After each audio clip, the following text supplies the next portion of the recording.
Back to the Culture Call on Praise 93.3 with L. Spencer Smith. Our desire is to reach and empower the community by discussing a cross-section of relevant topics from various perspectives that are essential to its growth and interpersonal connections. Be sure to save our call-in number, 205-752-4800. Be sure to install the free Praise 93.3 app so you can send L. Spencer Smith a message or topic idea. Search for WTSK in your app store.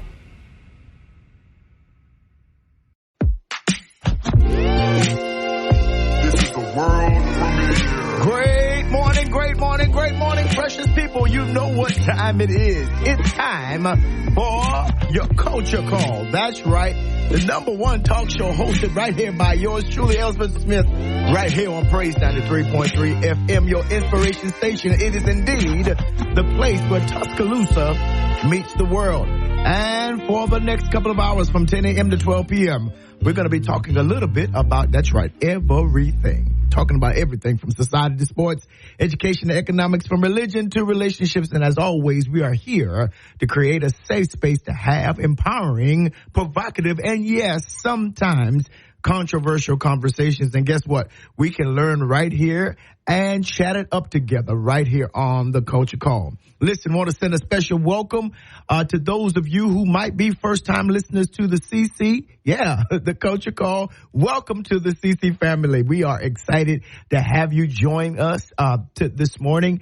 I'm telling you, every day throughout the week, we are talking about something that is pivotal, powerful, and hopefully palatable so that you can take it along with you and learn. And so we are glad to have you with us on this journey. Please understand, from the bottom of a grateful heart, I am glad to have you on. And of course, to all of our consistent, regular listeners, we want to thank you so very much for making the Culture Call what it is. That's right. The number one talk show. That's right. We are grateful right here in Tuscaloosa and all around the country. We are resplendently proud to have you a part of the CC family. And guess what? The best is yet to come. Want to always send a shout out to the awesome, the inimitable, the wonderful Brother Jay that blazes up the radio. That's right. From 5 a.m. all the way up and passes that hot baton to me, playing the best and great gospel music right here at Praise 93.3. I'm telling you, it is something to behold watching him do his work. And then he says, hey boy, here's this hot baton. And I'm just going to do like my grandmama say, run on to see what the end's going to be. Absolutely. So we welcome all of you here to the Culture Call. Listen, I need you to do me a favor. Open up your smartphone or your smart device, whether it's an Apple or an Android, and go to your app store. And there you will find a particular app. If you type in Praise 93.3 FM, you will find our free 99 app. That's right. Go ahead and download that on your phone. It's not going to cost you one single solitary dime to download Praise 93.3 FM, and you can listen to us all around the country. Dare I say, all around the world. That's right. This is how we connect Tuscaloosa with the entire world. That's right. And the United States. So whether you're living in Philadelphia, Pennsylvania, Washington, D.C., Miami, Florida, Tallahassee, Florida, Dallas, Texas, Houston, Texas, Los Angeles, California, all right here in the beautiful city of Tuscaloosa, Alabama, Birmingham, Montgomery, Mobile, Huntsville, Reform, Gordo, Utah, Bowler G, wherever you might find yourself. That's right. That app will help you tune in and listen and weigh in on the conversation. Absolutely. Listen, as we come to the end of Black History Month, we know that this coming month, March, is, Easter month, Resurrection month, and we know there's going to be a plethora of things that are happening. Listen, let me be your PR specialist. Let me announce your public service announcements of your church and your organization right here on the Culture Call. Well, how do we do that? I'm glad that you asked. Listen, just email me at culturecall.praise@gmail.com. That's culturecall.praise@gmail.com, and give me an opportunity to let Lottie Dottie and everybody know what's happening in your organization. That, like I said, at your church, whether you are an artist getting ready to have a concert, a preacher getting ready to have a revival, your fraternity, your sorority, whatever you are a part of, We want to be able to announce what you're doing so we can put some faces into place and fill up the space. That's right. That's exactly what we want to do. We want you to know that what you're doing in our community is important. You know why? Because we do it better when we do it together. As always, we are digitally capable and on social media so that you can follow us on the Culture Call Facebook page. Go ahead and open up your Facebook. That's right. You know you have one, right? And go ahead and like the Culture Call button. That's right. Well, first you got to search us out, the Culture Call, and like that. Yeah. And you can stay in tune to what we're talking about every day there. Or you can send me a message there. Send me your announcements there during with the message apparatus. You can send it there. And we will definitely say it on the air. Maybe you've missed past broadcasts. Guess what? You can go to Apple Podcasts and type in Culture Call, not the Culture Call, just Culture Call. And there you're going to see my mug. You're going to see my face. And you can listen to all of our past shows. And I'm telling you, it's a library of content there that will be a blessing to you, and most certainly you. That's right. You might want to tell somebody y'all want to get in and listen to the Culture Call and hear what we've been talking about, right? Good deal. Listen, as always, you can save this number, 205-752-4800. That's 205-752-4800. And you can call in. That's right. You can call in and blaze it up with us and talk to us, or you can hit us on the chat apparatus. That's right. You can hit us there on the chat apparatus, and we can talk to you. I look at it during the breaks and making sure that we are staying in touch, and I'm looking and seeing what you want to say. And, I'm telling you, it's always a blessing. So, hey, do me a favor. Go ahead and sit back and relax. Grab you some coffee. You know how we do it, Maxwell House or Starbucks. Maybe you don't like coffee. Maybe it's a little bit too strong for you. Go ahead and get you some herbal tea. Maybe some chamomile if you're trying to calm down, get your nerves settled. Or you can get you a little green tea if you need a little caffeine kick, a little energy. That's right. Wake that body up, wake that mind up. And definitely, as always, you can get some alkaline water. That's the water in the black label usually. Normally it's black and red. I love Essentia. Yeah. But they have smart water, all those kinds of things. Go ahead and hydrate. Nothing wrong with hydrating and detoxifying your body from that Sunday dinner, or from those weekly dinners that you've been eating, all that stuff. You know what you've been eating, chitlins and hog maws and all that stuff. Yeah, get it out, and let's get into the culture. Listen, I'm telling you, I want you to keep aware, even as we wind down from Black History Month. I really want you to stay aware of what is happening right now. I haven't done a whole lot of history this month, particularly and specifically because I want us not so much to be engaged with those historical figures of the past, even though we are, Black history is American history. I want us to be engaged and focus in on how we today can make history for those who are coming tomorrow, right?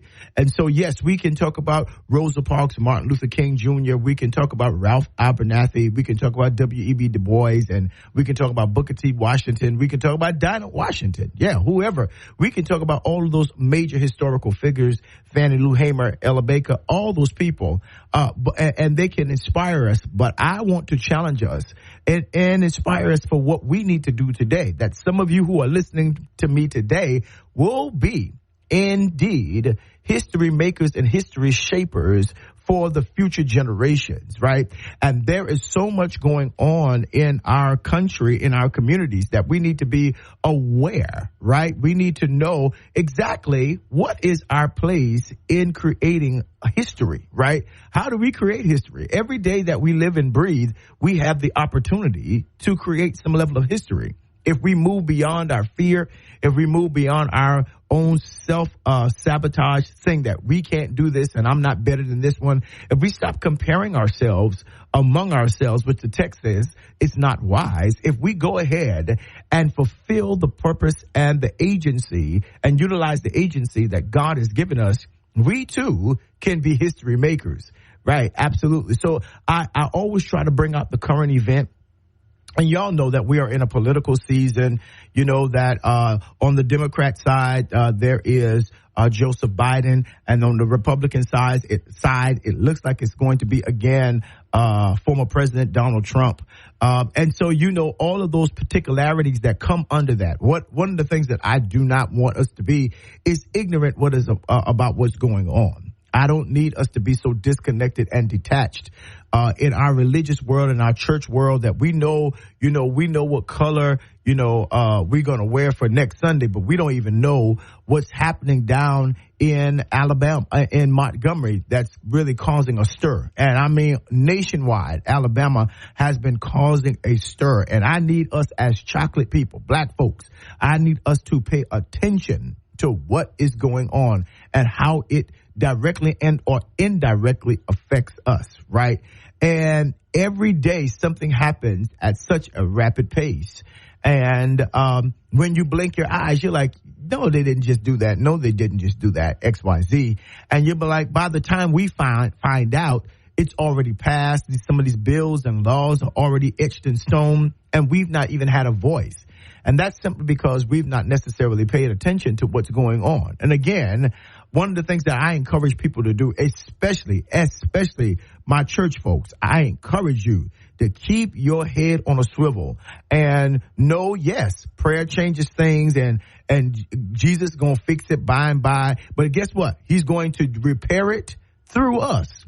Prayer is going to fix it through the actions and the wisdom and the insight and the knowledge that God downloads into our spirits, and we work it out through our own physical being. In other words, there's no need to pray for Peter if we're not going to believe that he's going to get out, and that's the text, right?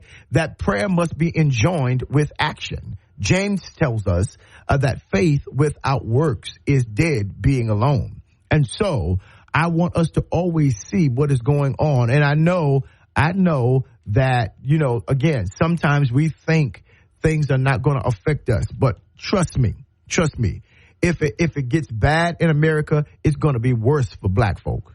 Let me say it again. If it gets bad in America, any worse than it is right now, it gets worse for folks that look like you and I. Period. I mean, that's just the bottom line. And that's how it has always been designed, right? That's how it's always been designed. And so I need us to make sure that we keep our head, again, aware and keep clarity going on, watch to see, right? So that when you get down on your knees, you can be specific. When you get, when you're beginning to pray, you can be specific. But not only when you begin to pray, but when you begin to act by faith and you do your part in being a good citizen. Yeah. A good citizen, an active citizen. There's a lot going on, yes, in politics. It's a lot going on, yes, in education. There's a lot going on in entertainment. There's a lot going on, and we cannot have an escapist mentality. I'm just waiting for Jesus to come. Listen, my mother, grandmother, great-grandmothers, or great-grandparents had that same notion. Jesus is coming soon. Jesus is coming soon. And I get that. That's a particular eschatology that we, a particular view of the last things, eschatology, that, that's what that is. That that's been the view. But here's what we do miss. Number one, he says, no man knows the day nor the hour, right? All we can do is be ready. So, you're not going to escape the time in which you live. If he delays his coming, you got to live your time out. Amen. Good deal. All right. Here's the next piece of this puzzle, that the bride got to get ready. The church got to get ready. And so you already know that if you look at the church and be honest, we see why he's delaying his coming, because we got a lot to work on. There's a lot to work on in the church as well. Right. And finally, that you've got a mark to make in the world, and you've not made that mark yet. And so the grace and mercies of God will hold up time until you fulfill the purpose for which you were here.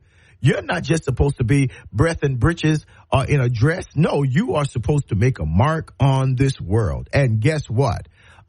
It's that time. It's overtime. Some of you are late, and use the culture call as a wake-up call every day to stir you to do what you are supposed to be doing. Absolutely.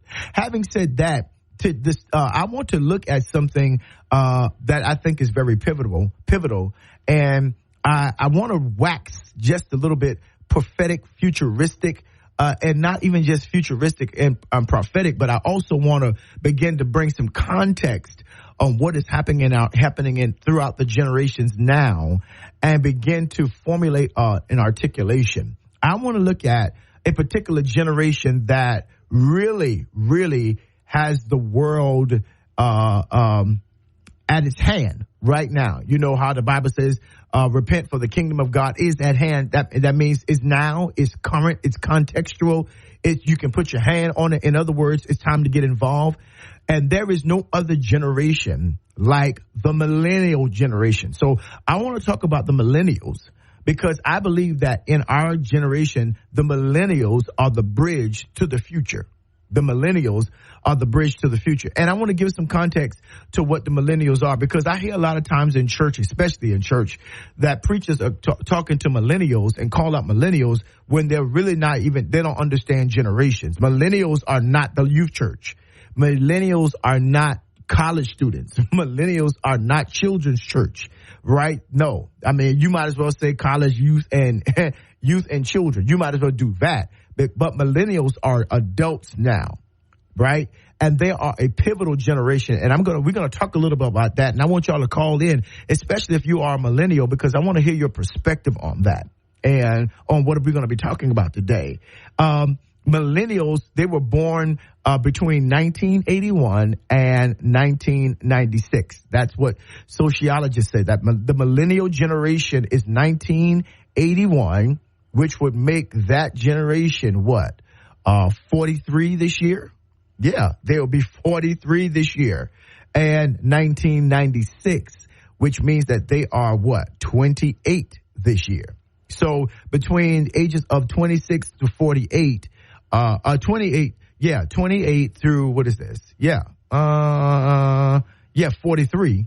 28 through 43. Those are the millennials. So already, if your mind talking about these young folks, that's not about how young they are. That's about about how old you are, right? If you're still looking at the millennials as if they're your youth church, they're not.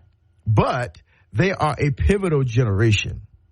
And they are a generation that has been shaped by, given agency by Generation X, which is my generation, right? Which is 1965 through 1980. So if you're 1965 through 1980, you are Gen X. Welcome to the family, right? Right. I will be 53 this year. So I am Generation X, right? And then you have the baby boomers who were born between 1946 and 1964, right? So those are your boomers, right? And there seems to be right now, and that's important because let me give you that age. Let me do my math right. So that's about 70, 78. So that's 78 through 58. Yeah, 78 through 50. Through 60. Yeah, so 78 through 60. That would be the boomers, right? And I wanted to bring out at least those three generations. We can talk about generation X, Y, Z, or whatever, Y, Z, and Alpha. We can do all of that. But what's going on in the current context of the world right now, Culture Call, is a battle between the boomers and the millennials. That's where the battle is right now. And it was started again by Generation X, my generation. Began to question a lot of the traditionalism and institutions and that were happening and shaping our culture, and begin to saying, well, how truthful is this? How foundational, how absolute is this? I remember that from my generation, even in high school and definitely in college, we were the first generations to begin to ask why this and why that, and not just why from a political section or for political sector, but why we begin to question the church. began to question grandmama, great-grandmama, mamas. We began to question everything that was set before us, and we started it. But here's the deal. We still had enough respect, and I want to use that word tongue-in-cheek there. We still honored our tradition so much that we only questioned it to a certain point, right? I don't think Generation X finished the work of questioning and inquisition and deconstruction, although we gave power to that for the next generation. I think that we did not push forward ahead. So a part of Generation X was challenging, but watch this, also maintaining the traditional norms, right?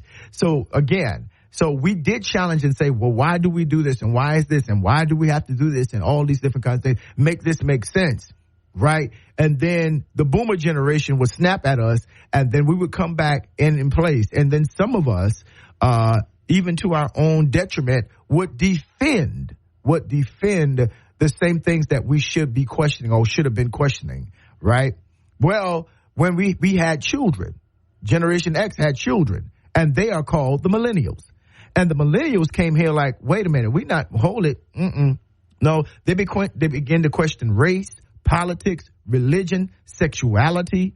They begin to upend all of the social norms and cultural norms that were traditional, right? They begin to push us closer to contemporary thought, right? Thoughts that reflected an inclusivity of everyone in the culture, right? That they were the first generation that simply did not, on an overwhelming context when I say it like that, they were the first generation that did not mark people by their sins or by their proclivities, right? That they were the ones that strived for the full humanity, the full anthropological existence of every person, no matter how they showed up, right? That the lines of sin, transgressions for them, for that generation, was very investigated, because what are you calling a sin? How were you able to call it a sin? They were the first ones to really look into the Bible. And I'm talking about, when I say first ones, not first ever to do it, but first in terms of a great swath of them that looked at the biblical text and say, well, wait a minute.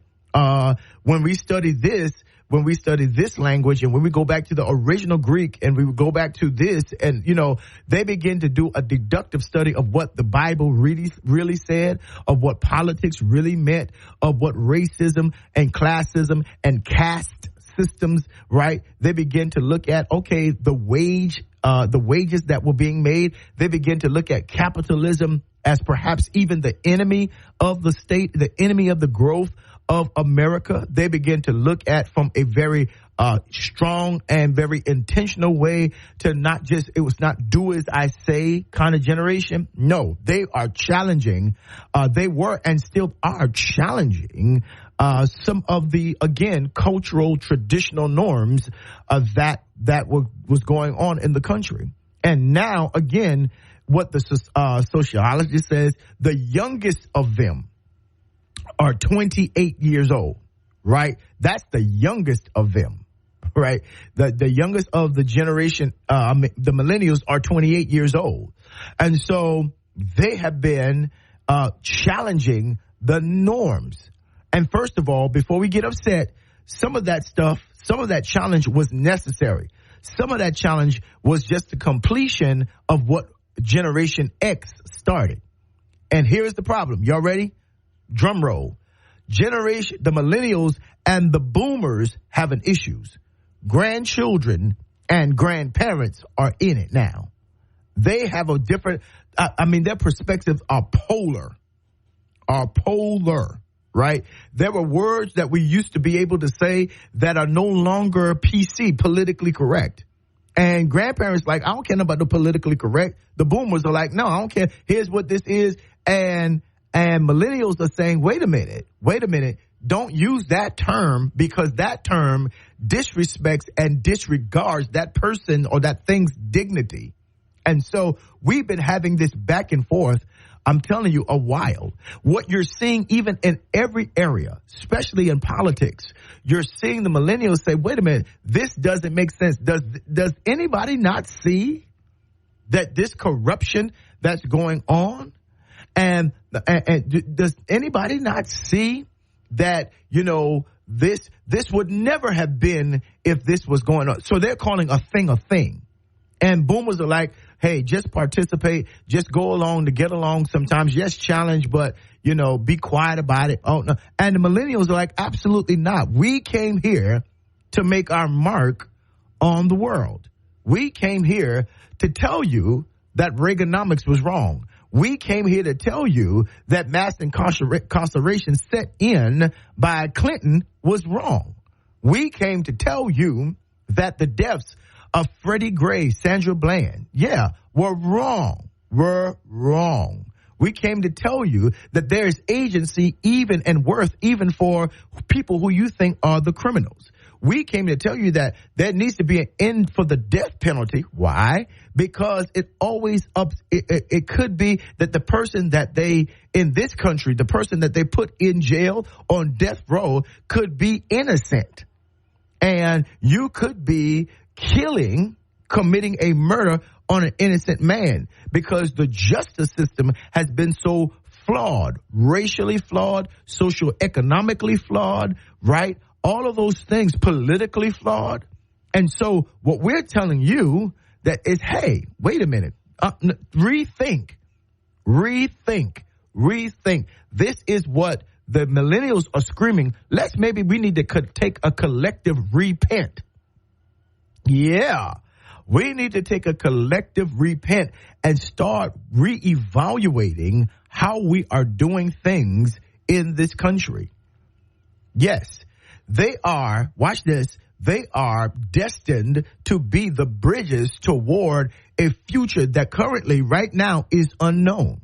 And I'm going to talk about this morning some of the good and the positive and some of the bad and the negative about some of the things that are going on that are being shaped, yes, by the millennial generation. And watch this, we in some context are forcing them to take a lot of extreme measures because we've not necessarily adequately provided millennials at the table to have a conversation with those who have made decision and made law and set traditions at hand. We've not given them an ample voice, and so they are bringing their own microphone.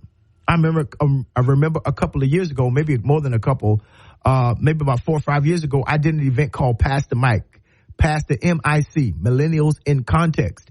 And I was trying to have a conversation I had a conversation with millennials to hear what they thought about relationships, to hear what they thought about church and religion, to hear what they thought about sex and sexuality, to hear what they were thinking about, just the world at large.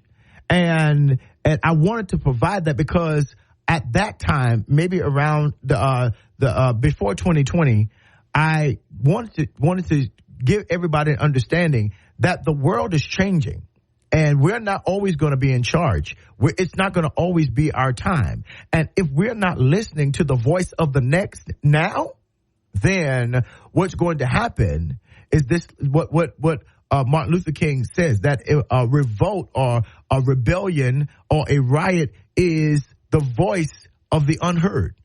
A riot, a revolution, it comes from the voices of the unheard.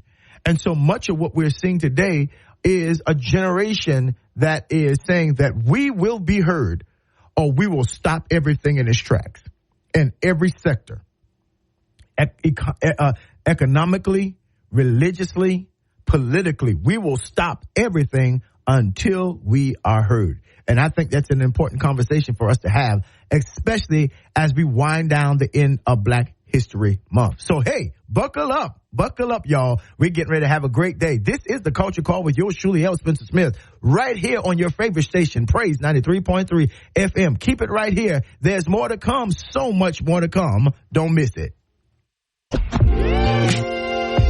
is the world premiere. And we are back right here on the Culture Call with yours yours truly, L. Spencer Smith, Praise 93.3, your inspiration station. And this morning, we are having a powerful, provocative, conversation about the millennial generation. They are not your youth church anymore.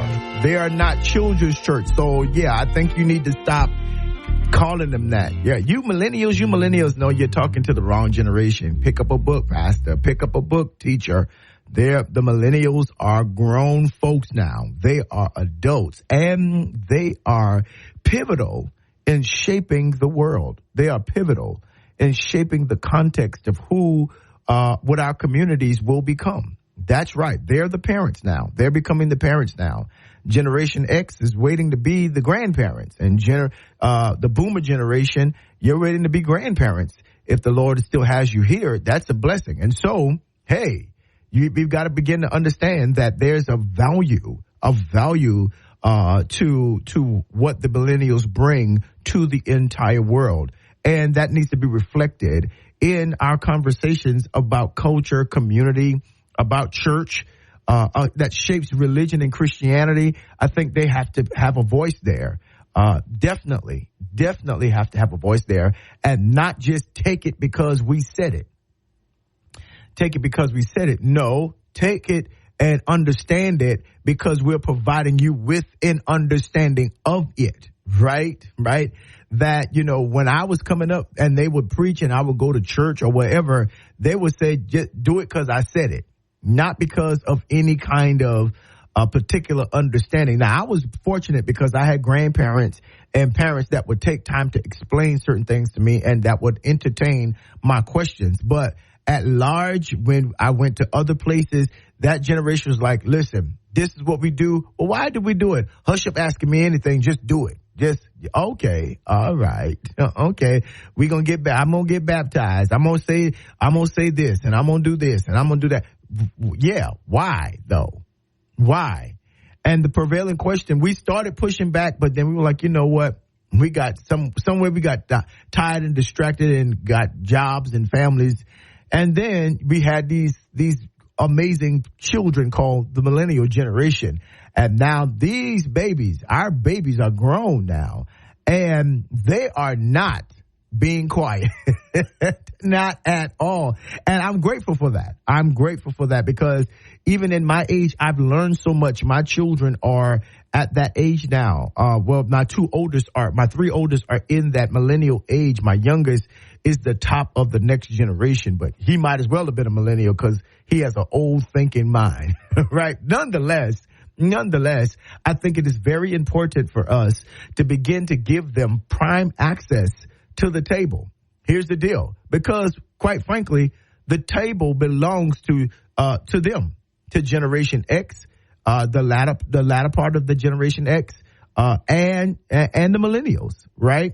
And what is going on is that the baby boomers don't want to give up any seats at the table. Look at Congress right now. We're fussing about how and Joe Biden and Donald Trump are the silent generation, right?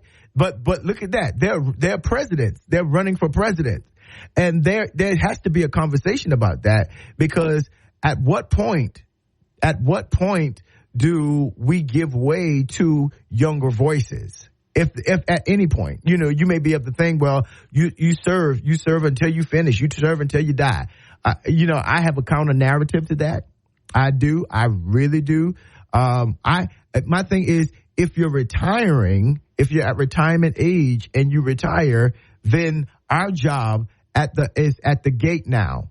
The Bible says that when you turn 50, that you are supposed to be sitting at the gate providing wisdom and direction, right? For those who are going out and those who are coming in, right? That at a certain point, you retire from the priesthood and you become wise men. You just become the wisdom in the community, right?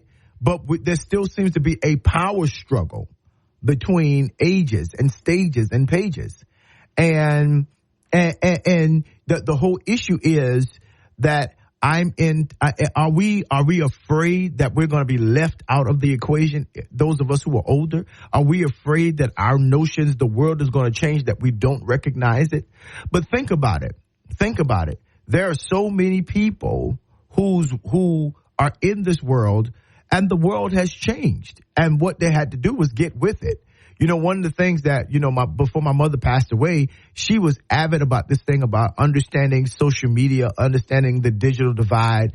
And she was from the silent generation. She was like, listen, if I'm going to live here, I'll have to learn how to keep up. I got to learn how. So she had a Facebook page, and she, you know, this page, an Instagram page. She was texting and all that kind of stuff because, again, she's like, but this wasn't in my generation. But since I'm alive and I'm in a new generation, I've got to learn some of the new things that the generations do, right? And I can't run away from it. Else I'm going to be disconnected from my grandchildren. I'm going to be disconnected from my children who all have this device. And so I know that this is not the rotary phone generation. I know that we don't pick up the phone, hit the little thing 3 times, and the operator comes on and we say, can you connect us? I know I used to live in that context, but that's not the context of the generation and the culture anymore, right? And quite frankly, she had a notion there. You know, her thing was like, and challenging. She used to challenge senior people. Hey, y'all got to get with it. Get with it. That was her thing. Get with it. You know, if you want to be able to find your children, they may not call, but if you get on this social media and you follow them, you'll be able to tell what they're doing. You'll be able to see what's going on with your grandchildren, those who let you in on their page. If they don't block you, if you don't get on there and say, I'm your grandmama and watch, watch what you're doing. No, you got to be skilled now to deal with this generation. You can't treat them like they're children because they are not. They are reshaping every institution that they come in contact with.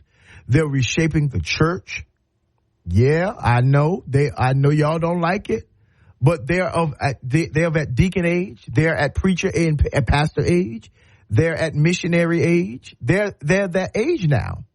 They are, right? They are the end part of the young adult choir.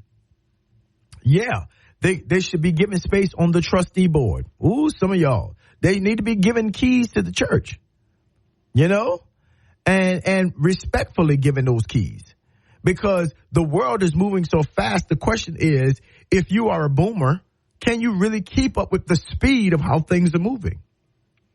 Right? When they need to get into church, when they need to have access to this and XYZ, you know, you can't be moving slow, because these millennials, they're ready to get it done. They're ready to get it moving. They're ready to get it, and they're not going to wait on you to get out of bed and crack your muscles and take your 10 pills. And no, what does that mean? Then we need to trust them and give them access so that they can begin to move what we started forward. That we ought not be obstacles and opposition to forward movement. Now, Bishop, I agree with you, but now this generation kind of crazy. Want me to tell you why? I'm going to tell you why it appears that the millennial generation and the generations after that look kind of crazy. Because when they were asking questions of every area that makes up our culture and society, politics, religion, education, business, you know, workplace, economics, when they were asking questions, we told them to be quiet. We didn't give them a space to hear their questions, or we made their questions feel like rebellion. We made their questions feel like, well, you trying to take over, or you trying to move me away. And that's not, no, they were just questioning. And here's the truth. The truth of the matter is that a lot did not have answers. Did not. I found it to be so in my generation. They didn't have answers. And when they don't have answers, here it is, when certain generations and ages don't have answers, they get cantankerous. Then they want to silence you. They want you to shut up. And see, what's going on even in our political sector, they are highly intimidated by the millennials and by the generation that is coming up after. Yep. Yep. That they are intimidated by the millennials and Generation Z. They're upset. They are like, be quiet. And you can see it. You can see it. Why would you be 75 years old, 80 years old, and trying to vote against in vitro fertilization, IVF? Why would you even at that age? At that age, right? Because the biology has changed so much. The food has changed so much. The atmosphere, the conditions have changed so much that having babies naturally seem to be very difficult in this generation. You could just pop them out in your generation. You were having, generations before you were having 14, 15, 16 kids. But this is not an agrarian culture anymore.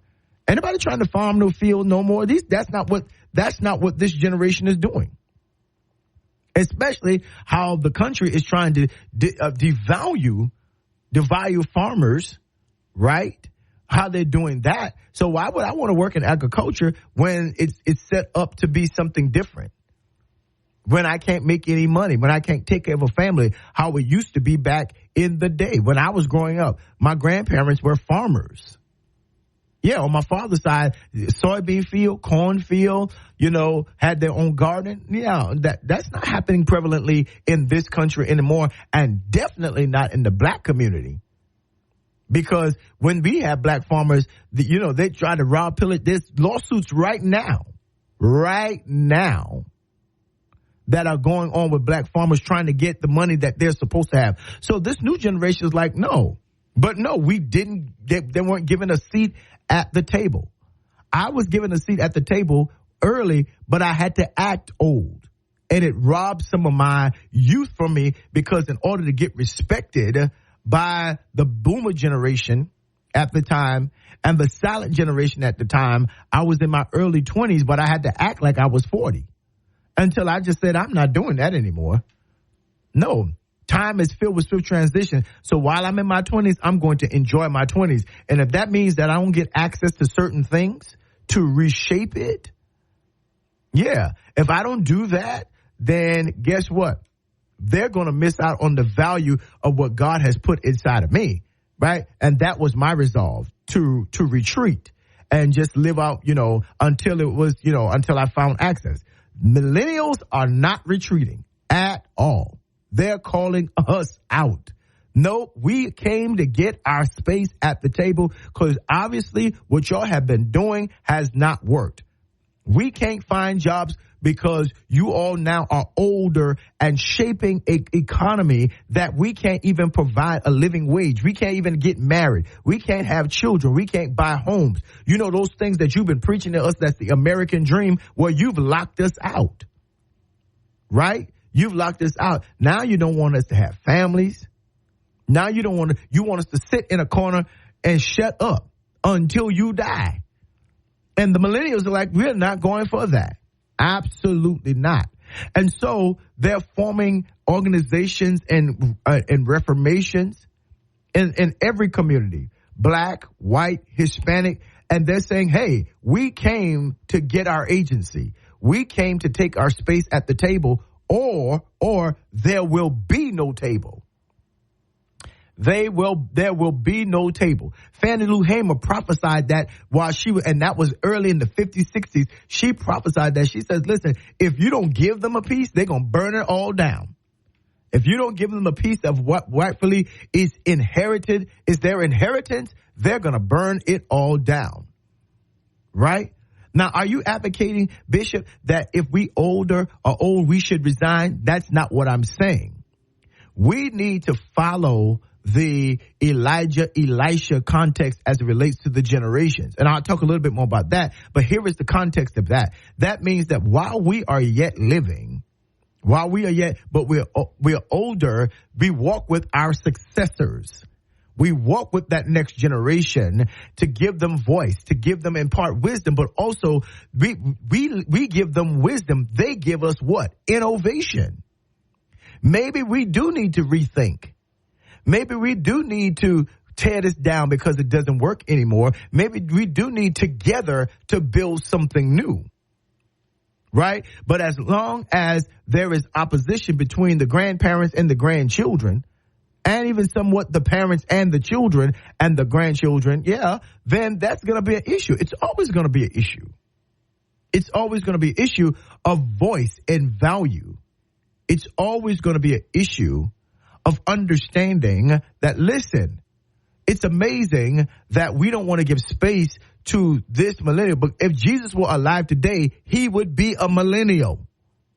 Let's try it again. You do know his life on the earth ended or ceased in his earthly body when he was 33 years old. So if he were alive today, he would be, in his context, 33 years old. And this culture would say, be quiet. What are you doing? No. The same thing they did to him then. Right? Or you like, oh, I love Jesus. Yeah, okay. But if he was here, but why? Because Jesus, in his generation, upended the tradition. Upended tradition in every society. Gave agency to women. Yes, because it was a patriarchal culture. Gave agency to ethnicities, all ethnicities. The Syrophoenician woman. He gave,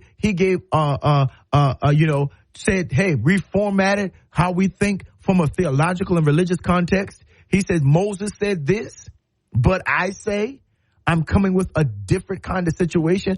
I'm not coming to destroy the law, but I'm coming to fulfill it. He was in his millennial context when he said it. So I don't think millennials are coming so much to destroy. They're coming to cause us to think and rethink so that it can be applicable and relevant for future generations. And if we don't understand that, not only are we going to miss impacting a generation with wisdom that our lives have had, yes, but look, there's now a generation that's trying to reinstitute pre-civil rights situations.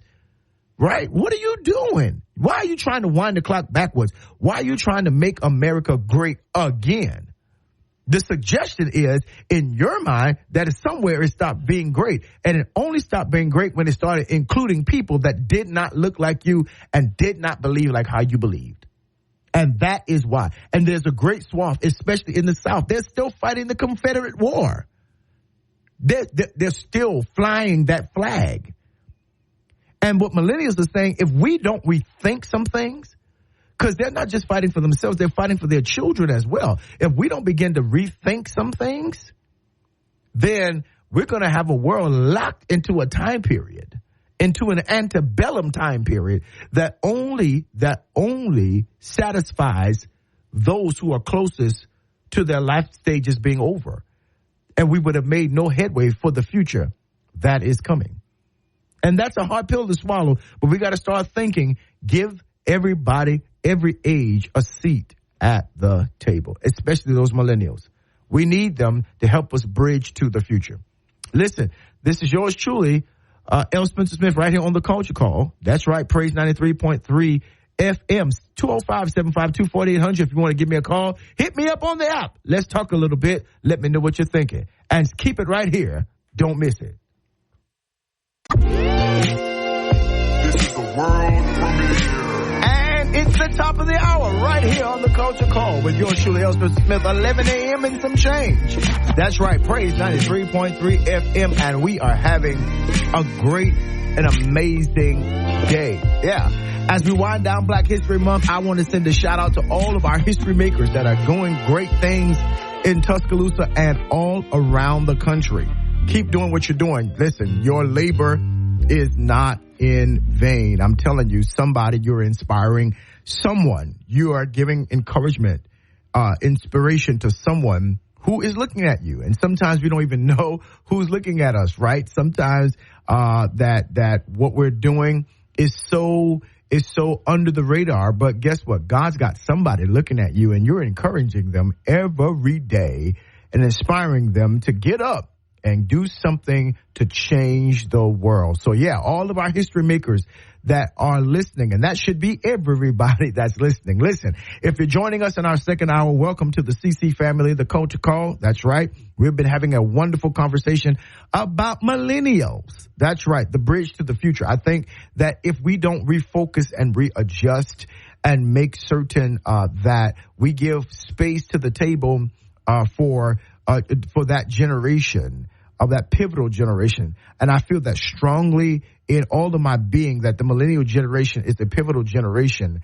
And if we get it wrong with them, if we do not hear them, if we do not provide them space at the table, we're going to be missing tremendous future context clues that will literally make us stronger. And when we don't listen, it will cause us to be weaker than we've ever been before. That's right. And so one of the words that you hear in this new generation is the word succession. And that doesn't mean that one fades away and one retires or stops and just give it to somebody young just because they're younger. No, succession is, you have to look at it as if you're in a relay race, that you hand the baton to someone, you run your race, so, you do your best, to get ahead of the competition, and that someone else, let me say that again, and that someone else is waiting on you to slap that baton in their hand. And for a moment, you run together. That's what succession is. You run together until they are secure, until that baton is secure in their hands, until they get their stride, until they get their focus, not to hold them up. You're not trying to snatch the baton back from them because you ain't tired of running yet. No, your time to run in this particular lane has come to an end, but you got to make sure that the person who has the baton is secured in their running. So, right, watch this. You just can't stop. You got to run with them. That is how proper succession is done. That's how we need to view the millennials. That's how we need to teach and train them. Because guess what? There's a generation that's coming up behind them, and we've got to stop making generational mistakes. One of the great issues that are happening right now politically is that, even though Joe Biden has done an amazing job, I think, with turning the economy around, all of those different kinds of things, doing a whole lot of things we could extensively criticize, and we will criticize extensively, right? One of the things I think he did, not to necessarily to his ultimate detriment, but where he probably did not do a great job is, preparing who will be his successor, understanding the context, right? He ran on being a one-term president, turning it around, which he did, turn the country around, even though there are international issues we could talk about, right?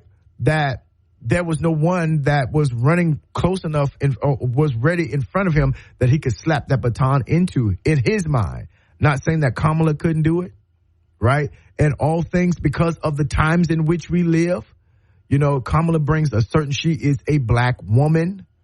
And if they weren't ready for a white woman in Hillary Clinton, he understood, I believe in some sector, that he knew that a black woman would face tremendous uphill battle against a Trump, right? And I really believe that the only reason why Trump is running is because of Biden beating him. He knows it happened.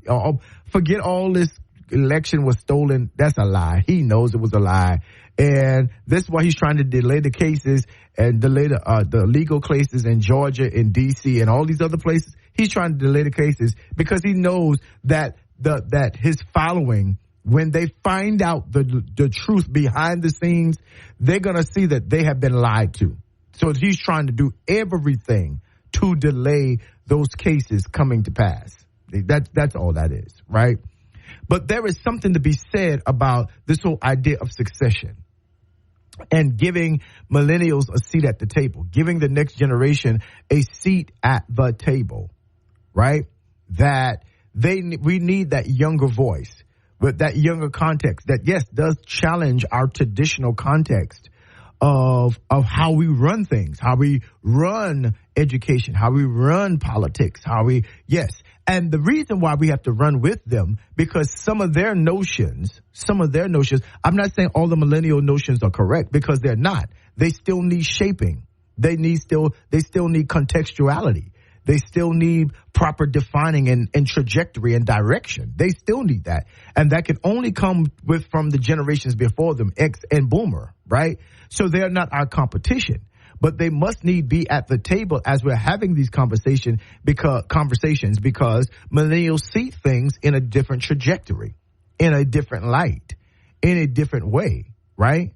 As a pastor, I love talking to young preachers because I love their energy. I love their insight. I love their ability to have growth mechanisms. You know, when I started pastoring, we didn't have a lot to talk about church growth. People came to church. That's what they did, right? Church doors were open. Folks came to church. And then I've lived long enough to see, you know, where people now have, we preach people into options. We preach generations into options in our communities, right? And a lot of our next generation people are like, well, now you got to provide something for me to come to church. Else I'm going to brunch and I'm going to have a mimosa and some French toast and I'm going to catch church online. I'm not going to be bogged down with all of that slow song singing. That's just the facts. And so I love to talk to young leaders, you know, because as the church, my job is to make sure that as I perform the funeral, I pay attention to the future. Because the older I get, I'm going to be performing more funerals. But here's the truth of the matter, that I love performing christenings and weddings and seeing the young students come through, right? And so my job, I stand, again, as a Generation X pastor, I stand trying to connect the two. And I have to listen. What do you think from this?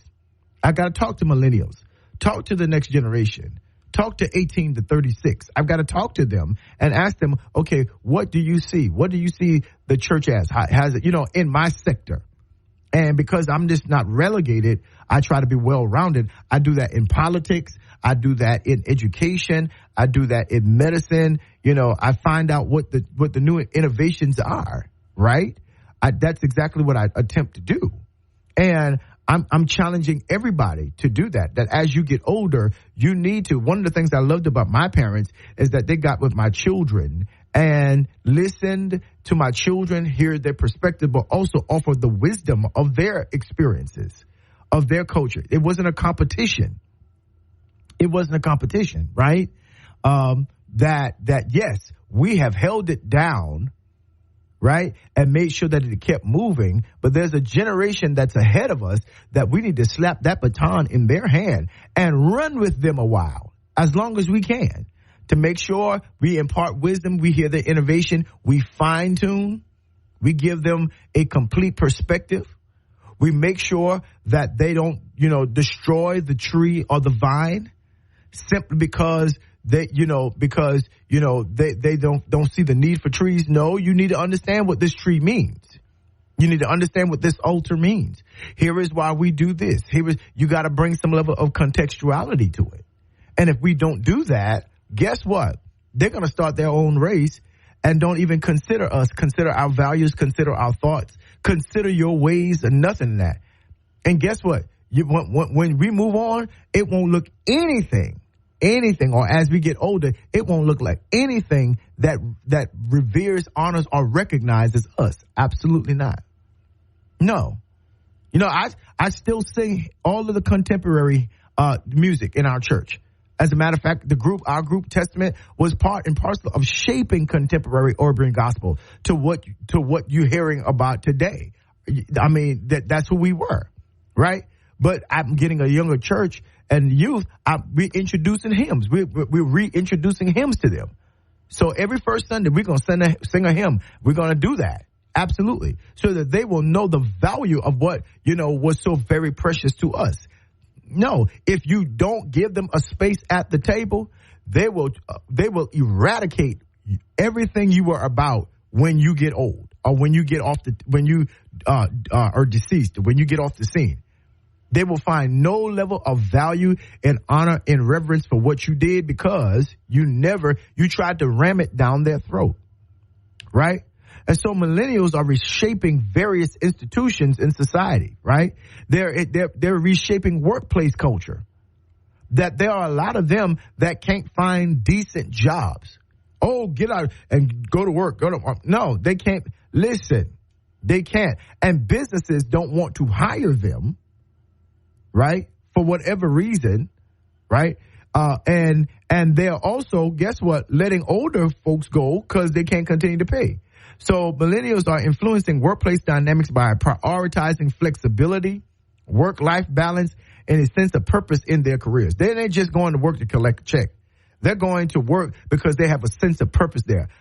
This is where I need to be. This is where I'm going to be, blah, blah, blah. All of that. All of that. And flexibility. I'm not going to be working all this time and I have no time to spend with my family. That's not worth it, to have a successful career and not have a wife and children or a husband and children that respect me. We can't even go on vacation. Right? That if I get sick, you're only giving me 2 days out of a year, 3 days out of a year. I heard that this week. I was like, that's ridiculous. How you mean to tell me you only have 3 sick days in a year? Yeah. And millennials like, no, absolutely not. We're not getting ready to do that. No. So they're not lazy. Watch this. They're not lazy. The marketplace is making work not make sense. Let me say that again. They're not lazy. They're fighting against a system that doesn't make sense. 3 sick days, right? And they want them to work around the clock and be available around the clock and all of that. And you're going to try to figure out the least amount you can pay me? No, absolutely not. They're not doing it. So where we're saying, well, they're not satisfied. But no, you could make a living when you started working. We could make livings when we started working. When I started working, that I got at least I started working, my pay was $27,000 a year. I could take care of a wife and 2 kids, apartment and all of that. And we had that 2-income house and we weren't making probably over 40, maybe we might have been making right at $50,000 a year. And we took care of that. Listen, even one millennial now with that by themselves, making $50,000 by themselves, still can't make it because everything has been hit by inflation. Do you know how much apartments cost? When I was in college, I paid for a 2-bedroom, 2-bathroom, fireplace, open kitchen, living room, all of that. I paid $495. That's what I paid. And I had a roommate, so that was split in half. Right? Absolutely. That's what I paid. Right? When I got married with kids, our first apartment cost $585 a month. Yes. Brand new apartments. Yeah, absolutely. 2-bedroom, yeah, all of that. I could afford that. Absolutely. But now, please, these kids having to have these folks having 1 bedroom. 1 bedroom. They're charging $1,500 to $2,000 for a nice 1 bedroom. And let's not talk about it. And that is in a okay neighborhood. If they go to a better neighborhood, please. And it's not because the construction is so good. It's not because there's so many advances there. Don't fool yourself. That's not what it is. It's that, no, it's the avarice of capitalism. They're trying to make more money. Yeah. And so that millennials are like, no, we can't do that. We can't have families. We can't do this. And we're struggling trying to do that because we'll be bitter trying to raise families and be married.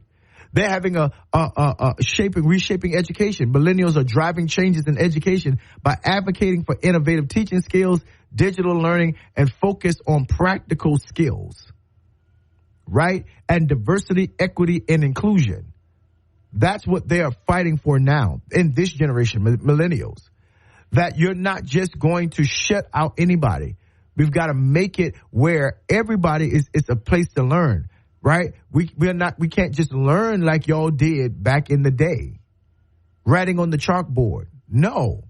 These kids today that they're dealing with in the classroom, they have cell phones, they have iPhones, Androids, they've got the most of, all of those things. And we're still trying to use primarily chalk with an eraser and a green board. No, most classrooms has whiteboards in them now. What's a whiteboard? See, there you go. Most students have their own computers now, own laptops now. Especially in a post-COVID society, they have virtual learning now, right? And so, listen, and who's fighting against that are the folks that, well, they need to come in the classroom. Well, guess what? There was a whole global pandemic, and we had no plan to deal with that because we're so holding fast to traditional learning. And I get what you're saying, that there needs to be face-to-face contact. Yes. But what is the quality of that face-to-face contact? Contact? What is the context of that contact? And millennials are saying, hey, we got to get digital learning tools. And it needs to be provided for. Yeah. All these millions and billions of millionaires and billionaires, and we cannot. We can send money to Ukraine, but we can't innovate every school in America. Right? That we can't innovate teaching the child that might be physically handicapped, but they are mentally astute. Then we have to start thinking about how we're looking at humanity, not just as machines. The millennials have to deal with this AI generation, this transhumanism generation, where AI is swiftly taking jobs away. And what is interesting, that it took a human to create AI to take jobs away from humans, which is interesting. That whole dynamic is interesting, right? But that's how millennials are bridging us to the future, because they're really asking questions and creating solutions, right? That what millennials are coming up with might be the innovative techniques that cause us to live a little longer, to keep your heart beating a little bit stronger and your blood pressure to go down, to rectify diabetes and to help you when you're overweight and all these other ailments. And you're so busy trying to hold on to the way things used to be. Nobody has time to grow penicillin in a petri dish. Nobody, no. There has to be innovations. And so that's what millennials are bridging us toward. And then they're reformatting healthcare. Millennials are reshaping the healthcare industry by demanding more accessible, affordable, personalized healthcare services that caters to their needs. Right? That we want doctors, not just doc in a box. They want personalized care. For that doctor to know them, to have a relationship with them. Yeah. To be accessible. So they're coming up with all kinds of innovative methods. And yes, they're not asking for it to be, plastic or something that is not intimate and untouchable. No, that they're using digital means and contemporary means so that doctor can increase their touchability. Right? Exactly. Personalized healthcare services. Yeah, that's what they're asking for. They're reshaping the retail. Yes, they are. Millennials are changing the retail landscape with their preferences for online shopping, sustainability-driven choices, and demand for personalized shopping experiences. They're not going to the mall like we used to go to the mall. The mall for us was a vacation. We dressed up to go to the mall. But they're utilizing online shopping, that I don't even have to leave my house, or I could be at work shopping. That I can go grocery shopping while I'm at work, and then when I get off, I can go pick up my groceries from the grocery store. That I don't have to go down aisle to aisle because I've already done it on an app. Right? Again, no matter how you feel about whether it's good or bad, on the merits, I get understanding, where they lack personal contact. That's not how you meet people. That's not how you build relationships. And a lot of that is true. That's why the older generations, the X's and the boomers, we got to walk with them, run with them as we put the baton in their hands and give them wisdom so that we can give them something to consider and think about. Absolutely. Right? That millennials are reshaping political institutions by actively participating in social and political movements, advocating for change, and using social media to amplify their voices. Yeah. That right now, there's only one party that's coming against mail-in voting. Only one. That they don't want voting to advance because they know walking up to the polls, getting up on early in the morning, they don't want all these different, they're putting fear mongering that somebody can take the vote and and they're the ones that's doing it, right? Nonetheless, all of these things and millennials are like, no, there's a better way to do this. We can do this electronically. Well, what if somebody getting the electronics? Well, what if somebody misreads the paper Chad? As in Bush v. Gore in Palm Springs, Florida. What if that happens? Right? And so those are the things that they're amplifying their voices. They're doing deep dives in the backgrounds of policy and candidates. Right? How you going to let somebody who has no political experience come in and just run the world and just do all what they want to do? Right? They're not responsible. Millennials are not responsible for Russian collusion. For Russia getting involved in the American election. That's not millennial generation. That was not the millennial generation. The millennial generation have not been indicted on those particular. That's not their generation. Did not do that. Did not. They just raised the question. But the generation that did it was not theirs. That was the boomer and the X generation that did that. Yeah. So the crookedness that we think is going to come from the millennial generation, we might need to push pause for a minute and stop and think about where it really is coming from. Absolutely. They're using social media, not just to meet and greet and not just to post crazy pictures and give you insights in their lives, right? Because some of the wisdom there, and I share it, that you don't put everything on social media. You don't make it easy for folk to stop what you're doing because you're overexposed, right? They need that level of wisdom, of discretion, how to practice and implement discretion in what they do. They need that. They need the wisdom, old school wisdom, to say, hey, you're talking too much, you're telling too much. Don't put all your business and your pain and your emotions on social media. Great device, but you're overexposing who you are. They need that wisdom. But they also need to be appreciated for the innovations that they have as well, right? They're revising and reshaping the media and entertainment. Millennials are influencing the media and entertainment industry by consuming content on digital platforms, driving trends, and supporting diverse, inclusive representation. That's right. You can go get your YouTube page. You can get so many Twitch and all these different kinds of avenues. Everybody doesn't have to rely on ABC, NBC, and CBS anymore. They don't have to do that. They're creating blogs and different kinds of things. Now, here it is. We got to walk with them because we got to believe that information that they utilize is to be verified. Right?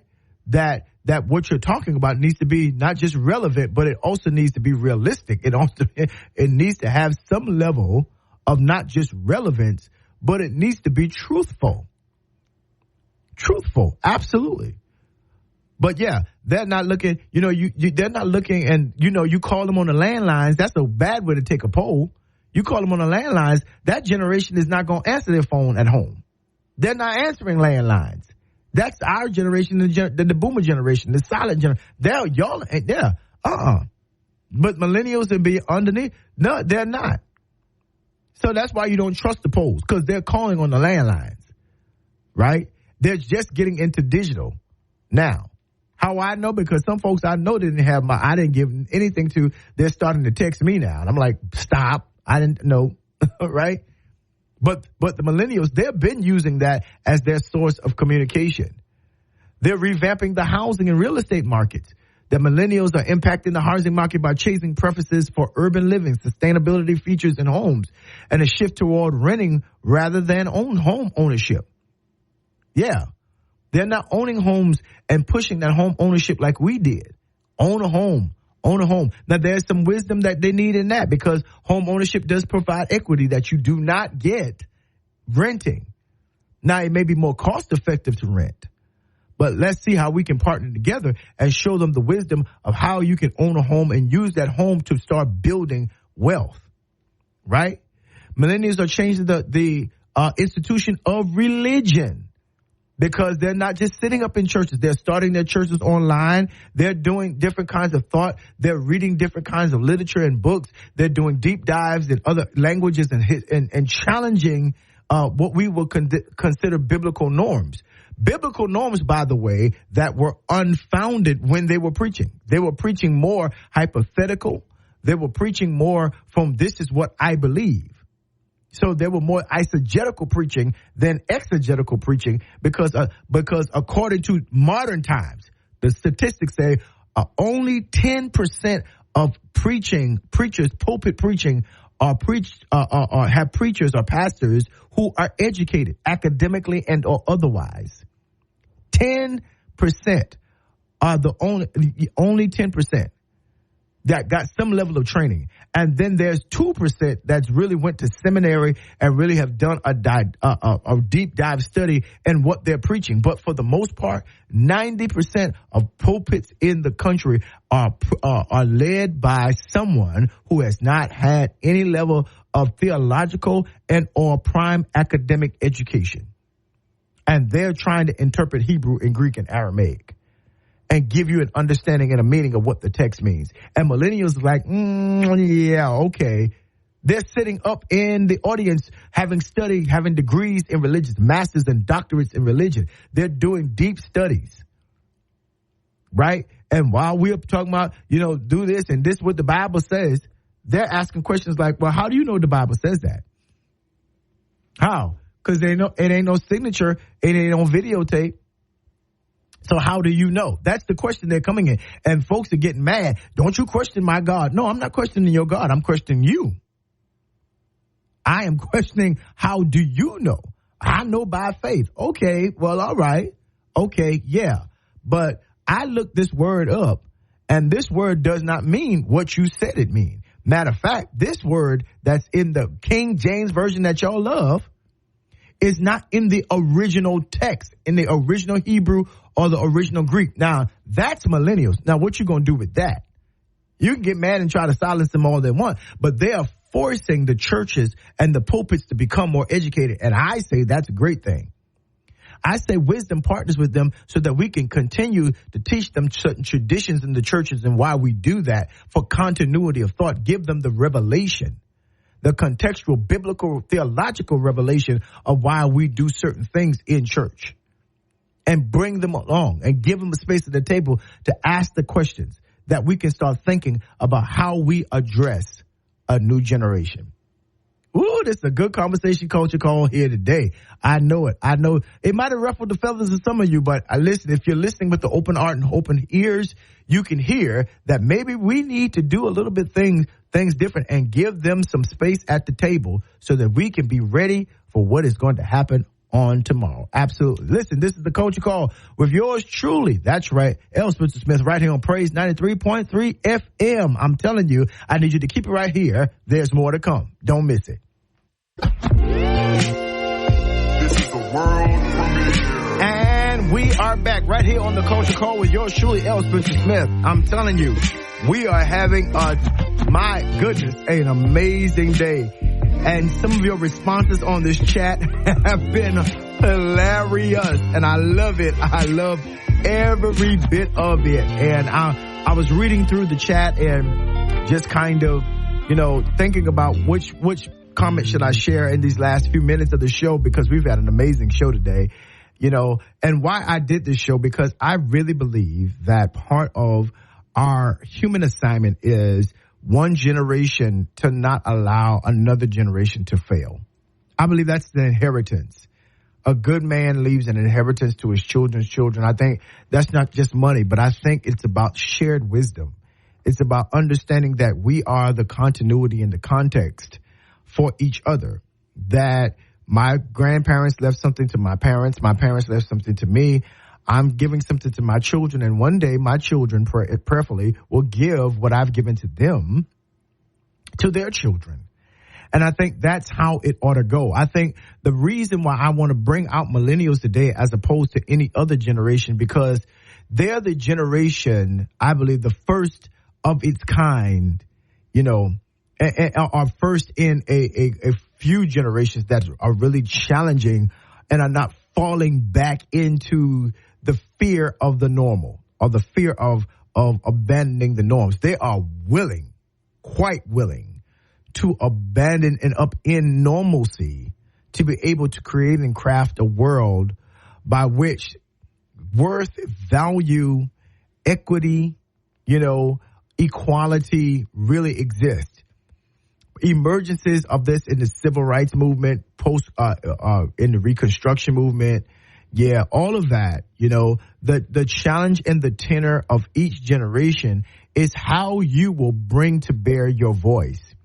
And seemingly after we fought generations previous to our civil rights, and got equity in the 80s and 90s, they kind of rested on their laurels and says, okay, all right, well, we can rest right now. We can XYZ. We can, and the truth of the matter is, in every generation, if they're not careful, if they don't understand their history, they're destined to repeat it. And I think that's very important for us to really bring out as Generation X and the baby boomers to not take their place at the table, to take away their space at the table, to know that, yes, we've lived a while and we know some things. There's some things we know.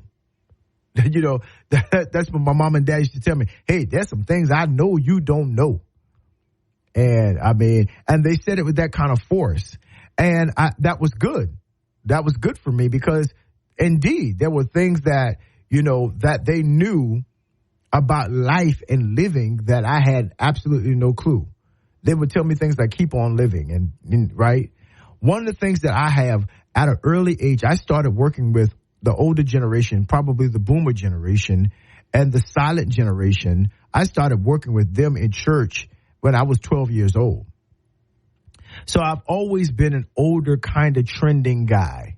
I've always been this age in my mind and in my thought for a long time, since I've been 12, right?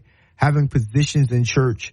I was the youngest in my denomination to have the position as minister of music, and I was directing all of these older people. God had given me a gift to do voices and direct choirs at that age, and they allowed me to do that. And I was in rooms, had to be in rooms, in places where I had to leave my childhood at the door, in order to navigate these particular spaces and places.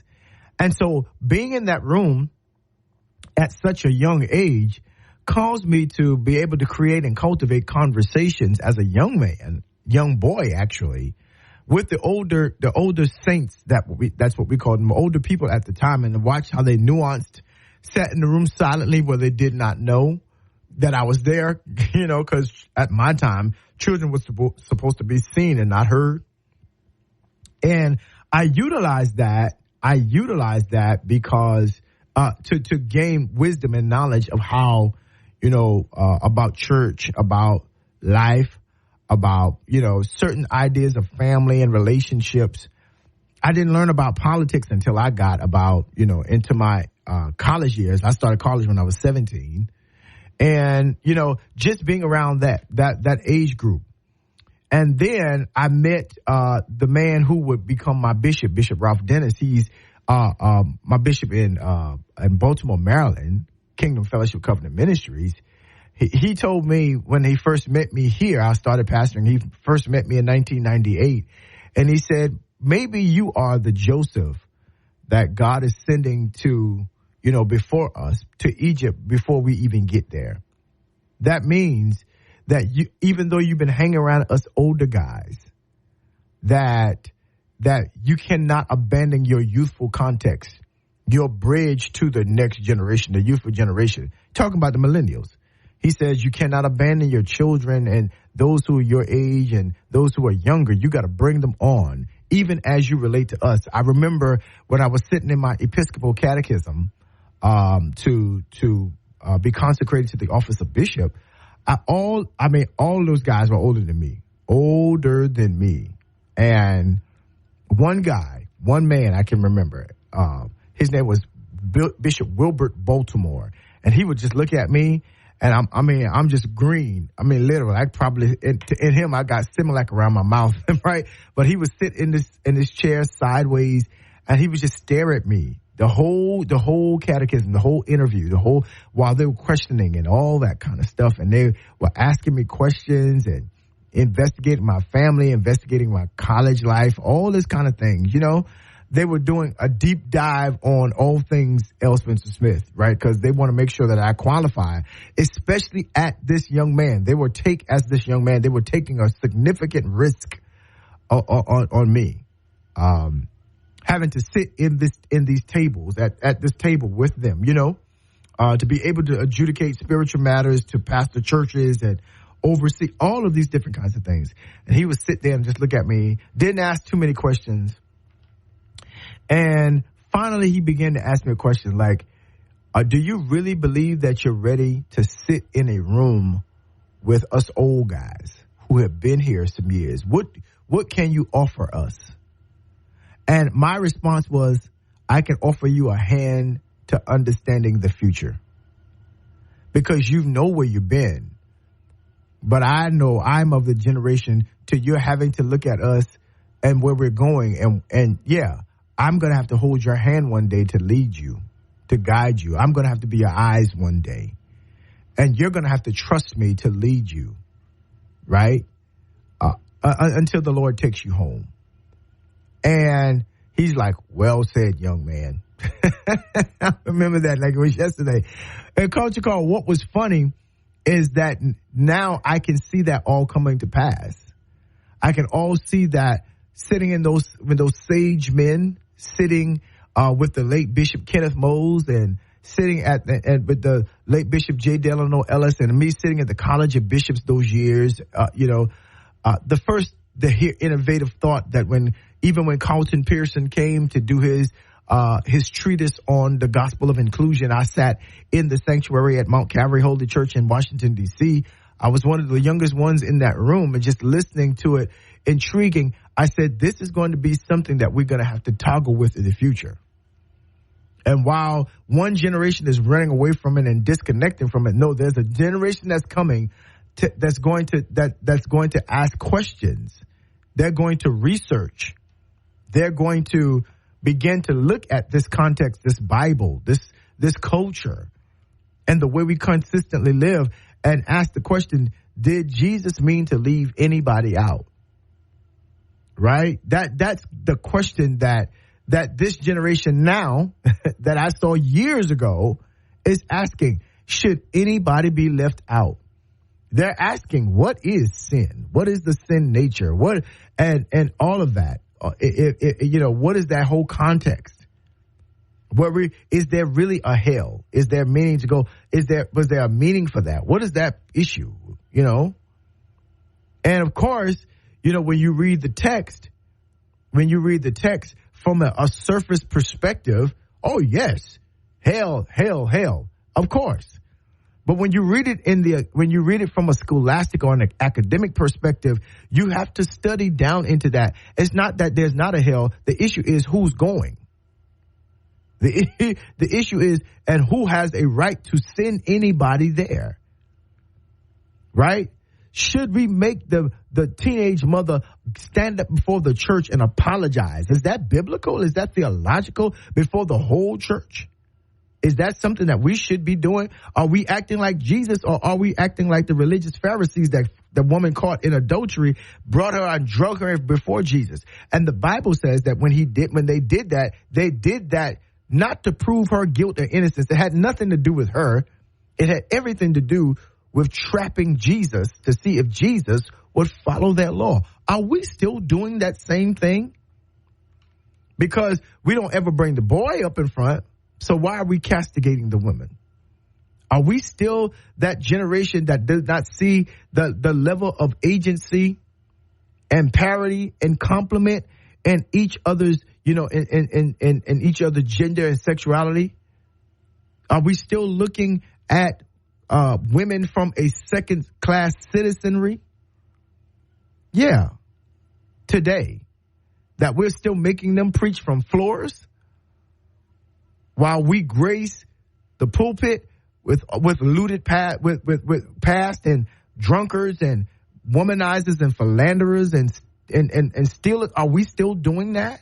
We're not providing full agency for every person, where it says in Galatians that in Christ Jesus, there is no Jew, no Greek, no bond, no free. Watch this one. No male or female, that we are all one in Christ. And millennials are saying we need to look back at that. We need to look at what the text really says, not how we feel about it. And so, yes, that some of their verbiage and some of their perspectives may make us upset, may make us like, y'all need to hush. We got this. No. What did Jesus say? Yeah. What did Jesus say about the children? He didn't send them to the children's church. He said, suffer them to come unto me and forbid them not, for such is the kingdom of heaven. There is something that embracing the kingdom of God like a child that's much needed in this generation. Because if we push them too far in the back, then we can't get mad. And if we don't make space for them where we are, we can't get mad when they go to drugs and guns and gangs. We can't get mad at them because we've not made space for them, relevant space. And no, they're not wearing bobby socks and fluffy dresses. They're not wearing ties and three-piece suits anymore. No, some come in with no haircuts. Yeah. But millennial says, hey, let them come how they come. And let us help them. Let us help them. Let us help them connect to what we believe and what we feel in their place. Let us help them. We can't be that older generation that looks down our nose on them and while they're trying to help their children and grandchildren and be like, well, that ain't the way we did it. No, it ain't the way we did it. Because, hey, that was our time. We had the agency, the prime agency in that time. We still have agency, but this time belongs to the millennials. And we need to walk with them and strengthen them, give them a space at the table, and offer them wisdom and guidance and covering and protection and insight. While they say we're innovating toward the future so we won't be late, last, or lost, we need each other to come together alongside one another. So every generation, silent, boomer, Generation X, millennials, Generation Z, every last one can be represented in this awesome context of what's happening in the world. Absolutely. Listen, this is the Culture Call with yours truly, L. Spencer Smith, right here on Praise 93.3. We got a little bit more. We're almost at the close to another show, but I need you to keep it right here and don't miss it. This is the world premiere. What an amazing conversation we have had on this Culture Call this morning. I'm telling you, today we are revved up and we are ready to partner with each generation, understanding that the key critical generation that we're dealing with right now is the millennial generation. I believe that in every space and span of time, we have to recognize and give full value and agency to the generation that is present in context and ahead. I believe that. If not, we'll be late, last, and lost, especially in our black community. If you're recognizing that a lot of our civic leaders, a lot of our religious leaders and political leaders are younger now. If you look at it over all time, the leaders have been young. Martin Luther King was young. Yeah. Ralph Abernathy was young. These are not old guys. No. Malcolm X was young. Medgar Evers was young. Absolutely. So when you think about it, they all created and reshaped the world and deconstructed evil and confronted violence and viciousness in the millennial stages of their lives. They were struck down primarily in their millennial season. And so when you look at it from a historical context, yeah, Gen X and boomers, we have to understand that by the time that most history makers really made their mark on history, it was in their millennial frameworks of their particular generation, but it was in the millennial context and frameworks of their generation. What I'm saying now is today, maybe our sons, our daughters, our nieces, our nephews, our grandchildren, maybe our children, we need to partner with them and tell them that, yeah, you are the history makers now. We've had our time, and we're still working. We're not tired yet.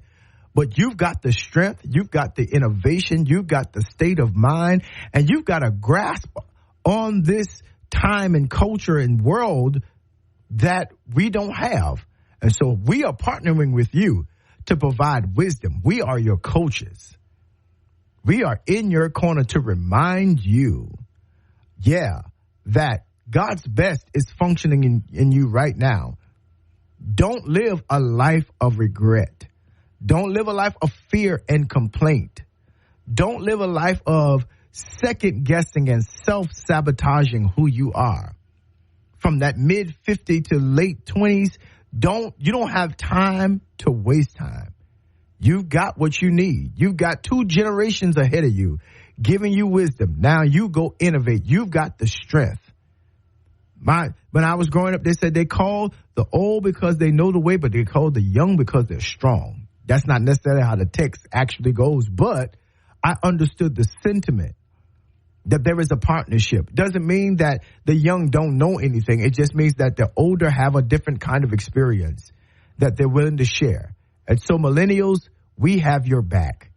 Yeah, we have your back. You are the history makers, and we're going to push you just like we've shaped history. You're going to do the same as well. Absolutely. Heaven help you today.